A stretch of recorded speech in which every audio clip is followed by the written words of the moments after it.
Al Faruk TV. আসসালামু আলাইকুম ওয়া রাহমাতুল্লাহি ওয়া বারাকাতুহু। সুপ্রিয় দর্শক শ্রোতা, আল ফারুক টিভির পক্ষ থেকে আপনাদেরকে স্বাগতম।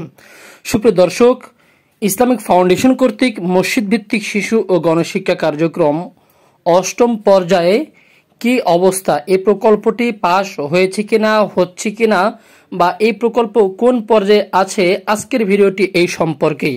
তার আগে যারা আমাদের চ্যানেলটি সাবস্ক্রাইব করেননি, অবশ্যই তারা আমাদের চ্যানেলটি সাবস্ক্রাইব করবেন এবং পাশে থাকা বেল আইকনটিতে ক্লিক করবেন, যাতে করে আমাদের পরবর্তী ভিডিওটি আপনাদের ডিভাইসে অতি দ্রুত এবং সবার আগে চলে যায়। সুপ্রিয় দর্শক, এবার চলে যায় মূল কথায়।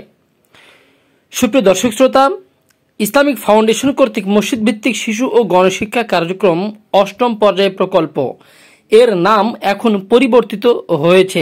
আপনাদেরকে অবশ্যই এবার সুখবরই দিতে যাচ্ছি, যদিও বা এখনও পরিপূর্ণ হয়নি কাজটি, তবে সম্পূর্ণ কাজ শেষ। এখন গেজেট আকারে বা মূল কাগজ লিপি আকারে বের হওয়াটা বাদ হয়েছে। সুপ্রিয় দর্শক, এই প্রকল্পটির একটিও নাম পরিবর্তন হয়েছে। পরিবর্তনটি এমন যে নৈতিকতা ও ধর্মীয় মূল্যবোধ উন্নয়নে মসজিদ ভিত্তিক শিশু ও গণশিক্ষা কার্যক্রম অষ্টম পর্যায় প্রকল্প। আলহামদুলিল্লাহ, মৌখিক শিক্ষক কল্যাণ পরিষদ বাংলাদেশ অর্থাৎ মসজিদ ভিত্তিক শিশু ও গণশিক্ষা কার্যক্রমদের শিক্ষক কল্যাণ যে পরিষদ রয়েছে, এই বাংলাদেশের পক্ষ থেকে প্রিয় ভাই, শিক্ষক ভাই ও বন্ধুগণ, একটি তথ্য আমাকে দেওয়া হয়েছে বা একটি তথ্য আমরা পেয়েছি। এই তথ্যটি আপনাদেরকে জানাচ্ছি। আমাদেরকে উপর থেকে এইভাবে তথ্যটি জানানো হয়েছে, আমি সেটা আপনাদেরকে সম্পূর্ণ পড়ে শোনাচ্ছি।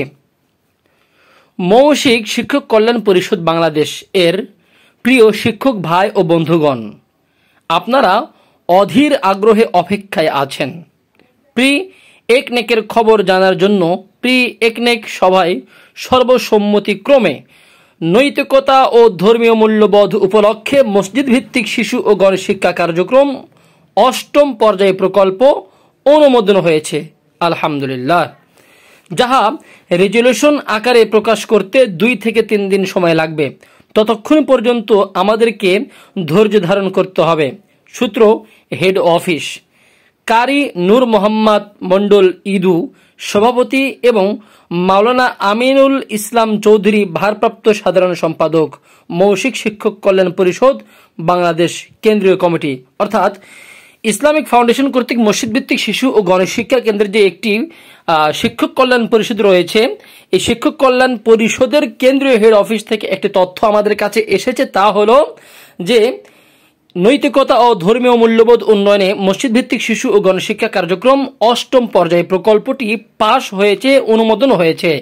এখন শুধু এটি রেজুলেশন আকারে প্রকাশ হতেই বাকি রয়েছে। তাই আপনারা যারা ইসলামিক ফাউন্ডেশন মসজিদ ভিত্তিক শিশু ও গণশিক্ষা কার্যক্রম শিক্ষক বা শিক্ষিকা হিসেবে নিয়োগপ্রাপ্ত হতে চান বা নিয়োগ দিতে চান, এখন থেকে প্রস্তুতি নিন এবং খবর রাখুন এবং আমাদের টিভি চ্যানেলে সবসময়ের জন্য সাথে থাকুন।